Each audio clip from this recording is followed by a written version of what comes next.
시온상고대 찬양사입니다. 오늘 말씀 창세기 41장 46절에서 57절 말씀입니다. 오늘은 맥주감사주일인데, 맥주감사주일은 이스라엘의 3대 절기인데 처음 곡식을 추수하는 그런 감사의 절기죠. 여러분들이 감사의 기준이 여러분들에게 어떤 기준이 있습니까? 여러분들이 어떨 때 감사합니까?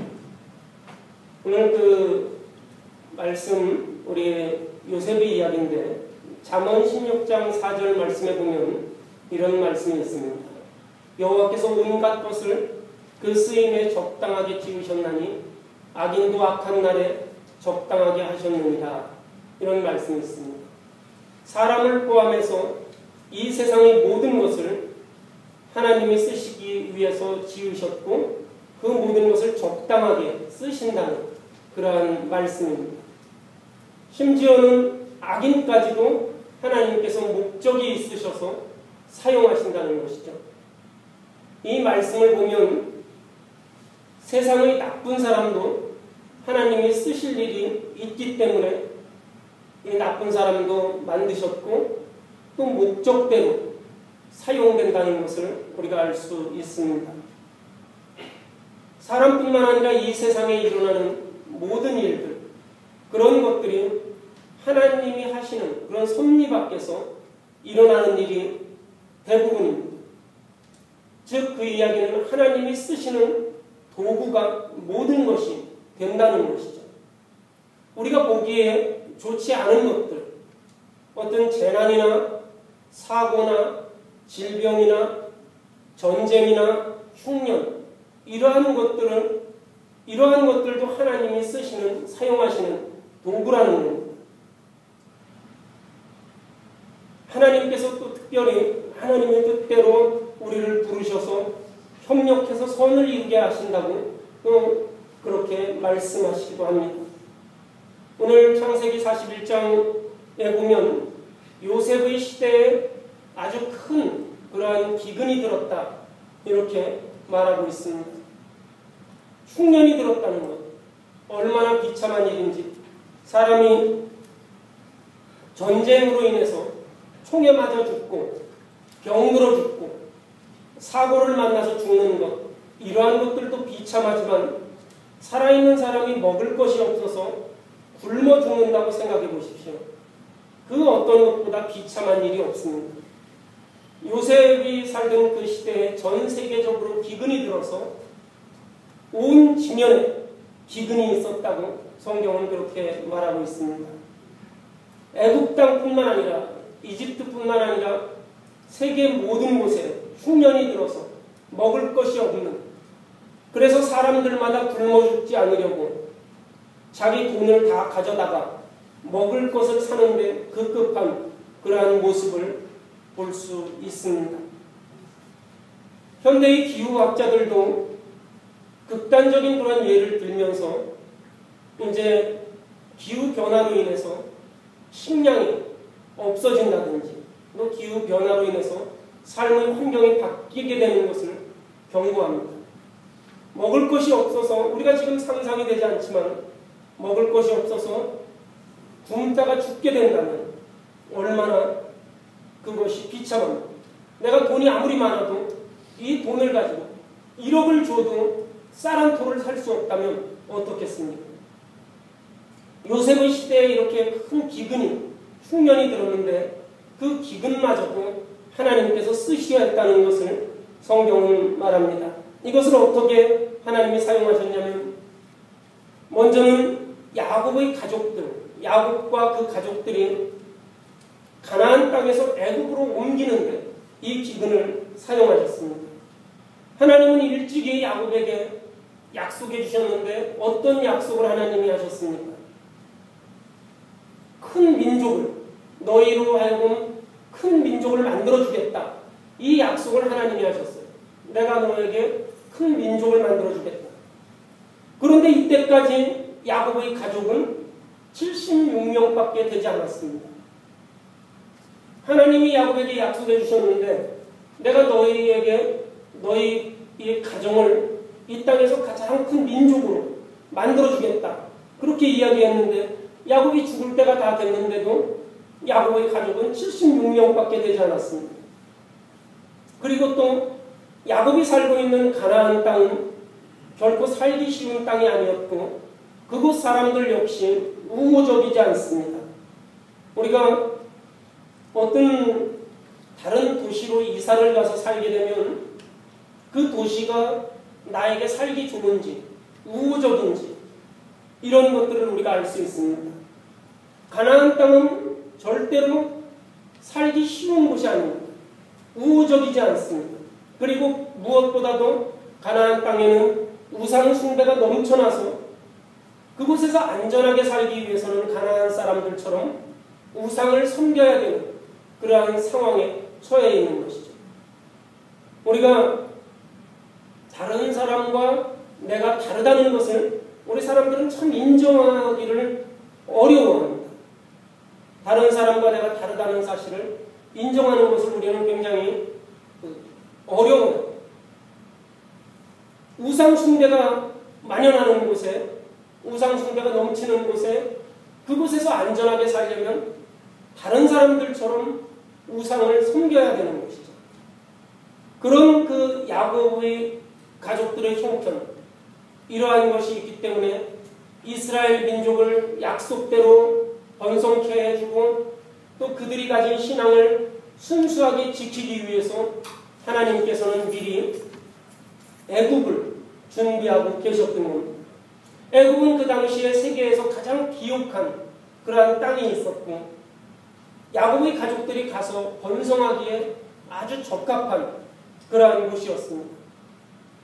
또 애굽 사람들은 양치는 것, 목축하는 것을 천하게 여겼기 때문에 이스라엘 백성들은 목축, 양을 치는 것을 했는데 그 사람들과 애굽 사람들이 섞일 일이 없었어요. 그래서 애굽 사람들은 이스라엘 사람들을 방해하거나 그 사람들에게 어떤 강요할 그러한 일들이 없었어요. 완전히 물과 기름처럼 섞일 일이 없기 때문에 이스라엘 민족들이 신앙의 순수성도 지킬 수 있었습니다. 그래서 하나님께서는 야곱의 가족들을 애굽으로 인도하려는 계획이 있었습니다. 그 일을 위해서 하나님은 일찍 요셉을 애굽으로 보내셔서 준비시키신 것이고 야곱의 가족들 전체를 애굽 땅으로 옮기도록 하시는데 하나님이 사용했던 것이 바로 흉년이라는 것입니다. 만일에 그 땅에 기근이 없었다면 야곱의 가족들은 이집트로, 가나안에서 이집트로 이사할 생각을 하지 않았을 것입니다.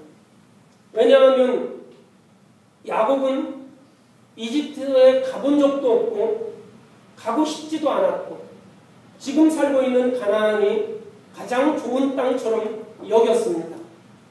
전혀 다른 생각이 없이 그냥 거기에서만 살려고 그렇게 생각을 했어요. 전 세계에서 기근이 일어나니까 야곱이 살고 있는 가나안에도 기근이 와서 먹을 것이 없어지게 됩니다. 그럴 때 야곱의 귀에 들리는 소식이 이집트에 가면 양식이 있다는 그러한 소식입니다. 하나님께서 기근을 사용하셔서 야곱과 그의 가족들을 이집트로 옮기시는 겁니다. 오늘날도 우리가 원치 않는 그런 고난이나 재난, 질병이나 전쟁을 통해서 우리 성도들은 자기 자신의 위치를 다시 한번 보게 됩니다.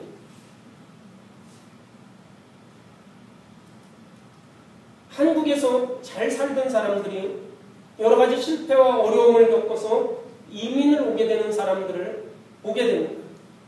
또 이민 와서 사는 사람들이 평생 해보지도 않던 고생을 하다가 여러 가지 실패를 겪고 고난을 겪게 되는 것을 보게 됩니다. 그 중에는 너무 힘들고 어려우니까 생전 다녀보지도 않던 교회에 와서 예수님을 만나고 인생의 의미와 목적을 발견하고 새롭게 출발하는 사람들도 보았습니다. 그런 분들이 한결같이 하는 말은 무슨 말이냐면 내가 어려움을 겪지 않았으면 나는 이민 오지 않았을 것이다 라는 이야기입니다. 또 내가 이민 와서 어려움을 겪지 않았으면 내가 이런 어려움을 겪지 않았으면 나는 절대로 교회 근처에 올 생각도 하지 않았을 거다 라고 이야기합니다. 하나님께서 어려움을 통해서 막다른 골목을 통해서 이민하게 하시고 또 하나님을 만나게 하시고 또 주님을 예배하게 했다는 그러한 고백들을 많이 하십니다. 하나님은 언제나 좋은 일들, 순풍을 만남으로 인해서 우리를 인도하는 것이 아니라는 것을 알아야 합니다. 때로는 역풍을 가지고 어려운 일을 가지고도 우리를 인도하신다는 것입니다. 우리가 기근이나 재난이나 질병이나 이런 어려움을 주셔서 우리가 어디에 서 있으며 하나님께서 우리를 인도하시는 방향이 어떤 것인지 바로 알도록 우리를 그렇게 사용하신다는 겁니다.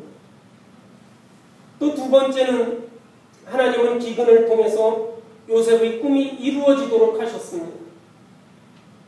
전 세계적인 기근 때문에 가나안에 살던 요셉의 형들도 아버지 야곱의 말을 듣고 애굽까지 양식을 구하러 왔고 요셉 앞에 마침내 엎드리게 되었습니다. 요셉이 형들이 자기에게 와서 엎드렸을 때, 자기에게 절했을 때 요셉이 무슨 생각을 했겠습니까? 아마 10중 8구 어릴 적에 자기가 꾼 꿈을 생각했을 것입니다. 수십 년 전에 자기가 꾸었던 꿈, 볏짚들이 자기를 향해서 고개를 숙이는 꿈, 온 별들이 자기를 향해서 머리를 숙이는 그 꿈을 요셉은 생각했을 것입니다. 그 꿈 때문에 요셉이 얼마나 고생을 많이 했습니까? 얼마나 죽을 고비를 넘겼습니까? 그런데 그 형들이 자기 앞에 와서 절할 때 자기가 20년 전에 꾸었던 그 꿈을 생각했을 것입니다.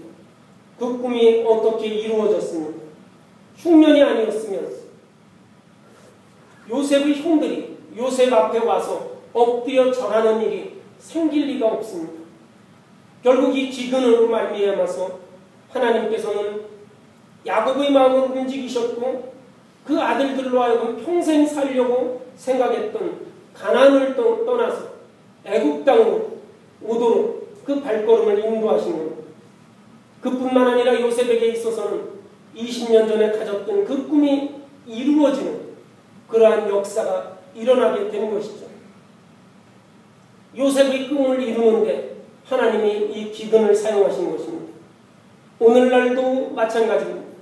하나님께서 우리 각 사람에게 꿈을 주시는데 우리에게 속한 이 꿈은 세상에 속한 꿈이 아니고 우리에게 속한 이 꿈은 세상이 이루어주는 것이 아니라 하나님이 이루어주시는 겁니다. 하나님이 우리의 꿈을 이루어주시는데 우리가 생각지 못한 방법으로 우리의 꿈을 이루어주십니다. 여러분들은 어떤 꿈을 가지고 사십니까? 어떤 생각을 가지고 하나님 앞에 감사합니까? 우리가 가진 꿈은 헛된 꿈이 아니고 우리가 가진 꿈만큼 귀한 것이 없습니다. 우리가 이 세상에서 성공하고 출세하고 유명한 사람이 되는 꿈을 가지고 있다면 그것은 언젠가는 실망하고 언젠가는 사라질 것입니다. 이 모든 것들은 다 사라질 것입니다. 그리스도를 위한 그 꿈만이 남게 될 것입니다. 온천하보다 귀한 영혼을 구원하고자 하는 그러한 꿈을 가지고 산다면 하나님 앞에 섰을 때 별과 같이 빛나는 영생을 누리게 될 것입니다. 우리가 장차 하늘나라에 갔을 때 우리를 하나님께서 맞아주실 때 그것이 나의 영광이 되고 면류관이 될 것입니다. 여러분들의 꿈을 하늘나라에 두시기 바랍니다. 어차피 우리가 이 세상에 사는 것 잠시 살다가 이 세상을 떠난 우리 인생입니다. 이 세상에 우리의 꿈을 쌓아두고 우리의 보화를 쌓아두지 말고 하늘나라에 우리의 보화, 우리의 꿈을 쌓아두어야 할 것입니다. 개인적으로 우리가 어려운 문제가 생길 때마다 이 문제가 꿈을 이루는 그러한 도구라고 생각할 뿐만 아니라 주위와 세계적인 재난이 나타날 때도 우리의 꿈을 이루는 하나님의 방법이라고 우리가 생각할 수 있어야 할 것입니다. 세 번째는 이 기근은, 성경에 나오는 이 흉년은 요셉의 형들을 훈련시키는 데 사용했습니다. 여러분들 이 성경을 우리가 창세기 41장 앞뒤로 여러분들이 읽어보시기 바랍니다. 요셉의 형들이 흉년을 만나서 요셉을 만나게 되었을 때, 창세기 42장 21절 그 뒤편으로 보면 요셉을 만났을 때 이 형들이 자기들끼리 하는 말이 있습니다. 무엇이라고 말했습니까? 우리가 내 동생의 일로 인해서 범죄했다.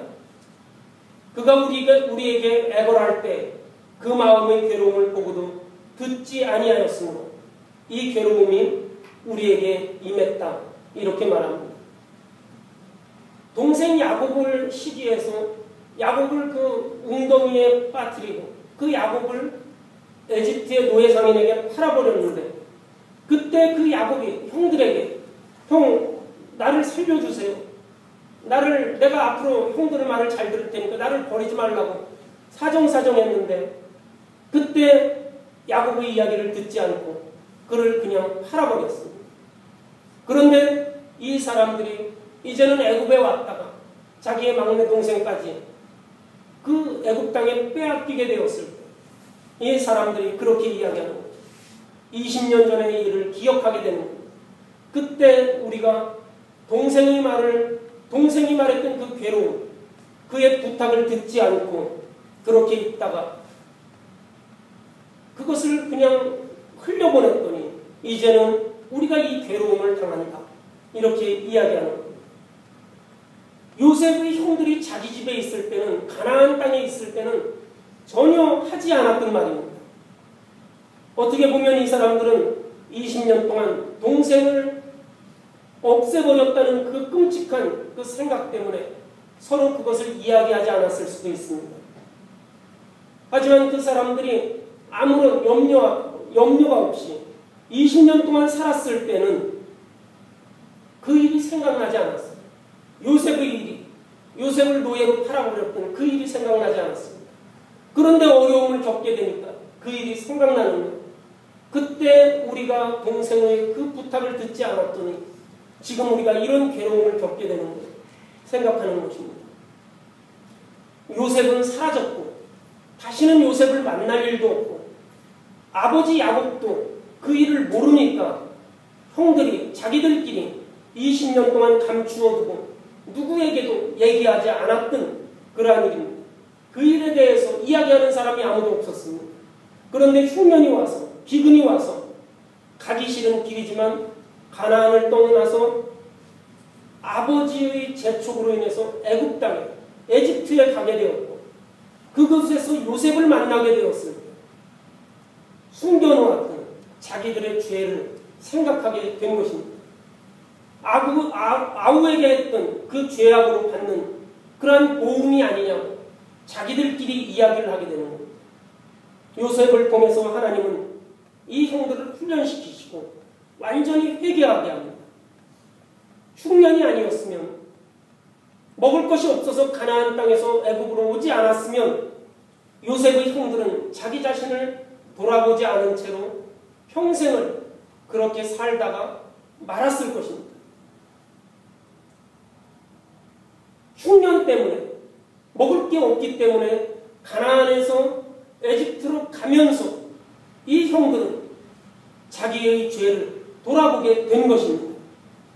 잘 살고 있으면 뭘 돌아보겠습니까? 우리도 그렇지 않습니까? 우리가 무슨 어려운 일을 겪을 때, 고난을 겪었을 때 우리가 많은 생각을 하죠. 왜 이런 어려움이 있는지 많은 생각을 하다 내가 이런 죄를 져서 죄값을 치르나 보구나, 뭐 이런 생각까지 하지 않습니까? 우리가 어려움이 없으면 나는 아무런 죄가 없는 줄 알아요. 어려움이 없으면 죄에 대해서 생각을 하지 않습니다. 그냥 나는 잘 살고 있는 것, 그것으로 만족하게 생각을 합니다. 기근이 없었으면 요셉의 형들이 자기 자신을 돌아보지 않았을 거예요. 자기들의 과거의 죄를 회개하기는커녕 묻어두고 지났을 겁니다. 그런 상태에서 어떻게 하나님 백성의 조상의 역할을 할 수 있겠습니까? 하나님께서 야곱에게 약속하셨죠. 하나님께서 아브라함에게 약속하셨죠. 하나님께서 이삭에게 약속하셨죠. 너희 자손들이 이 땅에서 너희 자손들이 아버지가 되리라. 이 땅의 모든 복의 근원이 되리라. 복의 근원이 되고 믿음의 조상이 되려면 그가 순전하고 깨끗해야 되는데 죄가 있는 상태에서 어떻게 모든 사람들이 조상이 될 수 있습니까? 이들이 기근을 통해서 자기들의 죄를 고백하고 회개하게 되는 겁니다. 요셉의 형제들을 훈련시키기 위해서 하나님께서 흉년을 허락하시고 그들이 절대로 빠져나갈 수 없게 하셔서 결국은 요셉 앞에 나와서 자기들의 죄를 고백하고 용서받지 않고서는 안 되도록 막다른 길로 이 요셉의 형들을 하나님께서 몰아가신 겁니다. 하나님은 오늘날 우리에게도 우리가 원치 않는 환경을 주시고 우리가 원치 않는 여건을 우리에게 허락하십니다. 아직까지 하나님 앞에 숨기거나 감추고 있는 은밀한 죄가 있다면 전부 드러내서 하나님께 고백하고 하나님과의 관계를 회복하며 깨끗하게 살게 하기 위해서 우리가 원치 않는 재난과 고통과 질병을 우리에게 주시기도 한다는 것입니다. 히브리서 12장에 보면 사랑하는 형제들아 우리가 하나님 앞에 징계를 받을 때 너무 서러워하지 말아라. 하나님은 그 사랑하는 자식을 징계하신다고 말씀하셨고 징계하지 않는 아버지가 없나니 자식을 사랑하면 징계하는 것처럼 하나님께서도 그 자녀들을 올바로 세우기 위해서 징계한다고 그렇게 말씀하고 있습니다. 야곱의 자녀요 요셉의 형들은 하나님이 사랑하시고 택하신 주의 백성들입니다. 그들에게 반드시 해결해야 될 문제가 있었고 반드시 고쳐야 될 죄의 부분들이 있었습니다. 그런데 그 사람들은 그것을 묻어두고 말하기조차 싫어했습니다. 그것을 잊어버리려고 했습니다. 그런데 하나님께서 흉년이 들게 하셔서 전 세계에 먹을 것이 없게 되어서 꼼짝도 못하도록 자기들의 죄를 고백할 수밖에 없게 만들었습니다. 결국은 그 모든 것을 해결하도록 하나님께서 이 흉년을 이용하신 것입니다. 재난이나 어려움이 고난 이런 것들이 나에게 다가올 때 하나님께서 내가 고쳐야 할 것이 무엇인지를 가르쳐 주시는 겁니다. 우리가 재난이나 어려움이 있을 때 내가 하나님 앞에 무엇을 고쳐야 할지 어떤 길을 가야 할지 우리가 이것을 생각할 수 있어야 합니다. 시편 119편에 보면 시편 기자는 고난당하는 것이 내게 유익이다. 고난으로 인해서 내가 주의 말씀을 기억하고 주의 말씀을 배우게 되었다. 이렇게 말합니다. 나에게 지금 재난이 닥쳤다고 생각이 될 때, 내 주변에 어려움이 일어난다고 생각될 때, 그 이유가 어디에 있겠습니까? 그 모든 것이 하나님의 주장 아래 되어지는 것임을 우리가 고백할 수 있어야 합니다. 성경도 말하지 않습니까? 이 세상의 모든 것이 하나님께로부터 나오고 하나님께로부터 돌아간다고 그렇게 말합니다. 이 세상의 모든 환경들, 어려운 일들, 기쁜 일들, 슬픈 일들, 모든 환경들을 주장하시는 것은 하나님이십니다. 그분에게 뜻이 있으십니다.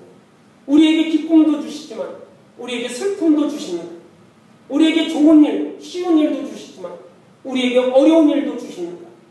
이 모든 것은 하나님이 사용하시는 것임을 우리가 알아야 합니다. 역경을 쓰셔서 이스라엘 자손들이 이어야 할 곳에 있게 하시고 역경을 통해서 요셉의 꿈을 이루게 하시고 야곱의 자손들을 훈련케 하시고 그들의 죄를 고백하게 하신 이 하나님이 오늘도 살아계셔서 우리에게 닥치는 모든 역경을 통해서 우리를 훈련시키시고 우리의 꿈을 이루어 나가신다는 사실을 우리가 알아야 합니다. 이것을 우리가 우리 마음속에 간직하고 우리가 하나님 앞에 좋은 일들만 간구하고 좋은 일들만 받아들이려 하지 말고 하나님의 뜻에 순종하며 하나님께서 기뻐하시는 그러한 사람들이 되고자 우리가 어떤 어려움이나 어떤 고난이나 어떤 좋은 일이나 모든 것이 하나님이 나를 향한 뜻임을 우리가 깨닫고 그것을 고백하며 내가 하나님 앞에 내 자신을 다시금 되돌아보고 하나님 앞에 나를 온전히 드릴 수 있는 그리하여서 하나님 앞에 선택받은 주님의 백성으로 부족함 없이 설 수 있는 우리 성도 여러분이 되시기를 주님의 이름으로 축원합니다. 우리 다 같이 기도하시겠습니다.